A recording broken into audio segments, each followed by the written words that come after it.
Hey, what's going on, guys? This is Chris Albert, Warrior Soul Fitness. Last week, somebody asked me a question about carb cycling, and they basically asked me how somebody who was trying to burn fat could have that one high carb day when they go into a caloric surplus and still burn fat throughout the week. And my answer was that they really weren't putting themselves into a caloric surplus. They're only putting themselves into a caloric surplus for that day. But because they were in a caloric deficit for that week, that meant that they could still be in a state of burning fat. I also mentioned that if somebody was over 20% body fat, that I thought that carb cycling wasn't the best idea. And somebody asked me why, and I wanted to respond to that. Basically, the idea behind carb cycling is that you are going to make yourself super sensitive to the hormone insulin by creating those low carb days, those lower calorie days, I should say, because you respond to both protein and carbohydrates by secreting insulin. You're going to make yourself super sensitive to that hormone, and then on that one particular high carb day, you're going to be able to better absorb those carbohydrates into your muscle cells, use those for fuel rather than storing them in your fat cells, right? Because if you're insulin resistant, if your insulin resistance is a little high, you're going to be more likely to store glycogen in your fat cells than you would be in your muscle cells. Why do I not think this is true for people over 20% body fat? Well, by definition, if you are a little bit fatter, if you have fat around your midsection and you're over 20% body fat, that means that you are more likely to be a little bit more insulin resistant than, say, somebody who is at 15% or 10%. It doesn't necessarily mean that you're pre-diabetic, but it does mean that you're going to be more resistant to the hormone. Now, what that means is that every time you eat carbohydrates, you are going to be more likely to store that glycogen that comes from those carbohydrates in your fat cells than you are in your muscle cells. So if you're over 20% body fat,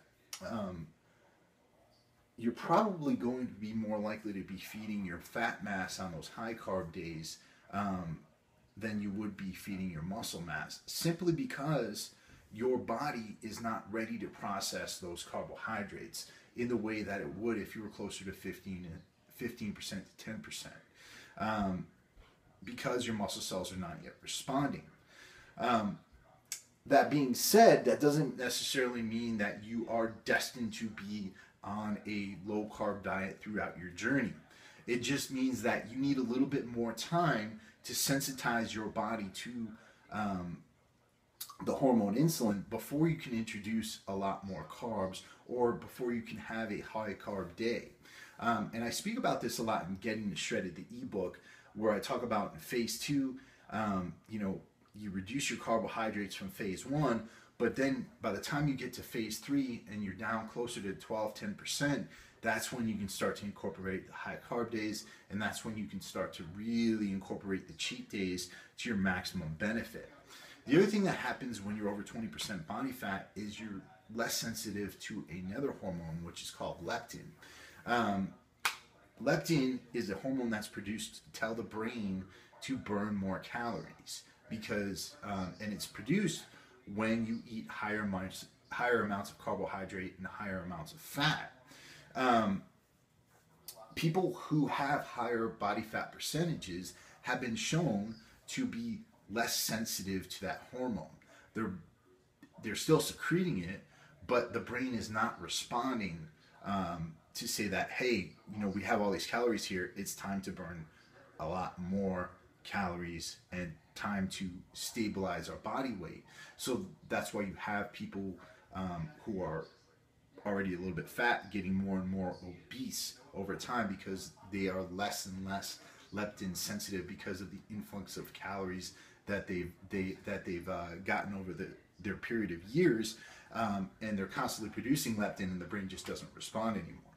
And what you have to understand is that you need a little bit of time just to sensitize yourself to all these hormonal processes. The beauty of this is that when you go through that period of time and you do sensitize yourself to all these hormonal processes, you do set yourself up for periods down the line when you can start to incorporate more and more carbohydrates, a little bit more calories, and have a really great muscular response. And so the basic answer is that everything in due time, right? You need to consider your journey in a series of stages, and that's why I set up getting shredded in phase 1, phase 2, and phase 3. But you have to wait for those stages to come. You have to give the body the time in order to adjust so that it can respond to these hormones. Now, that's a real complicated scientific process. I've done a million cuts of this video because it is super complicated, and I'm trying to digest this down for all of you.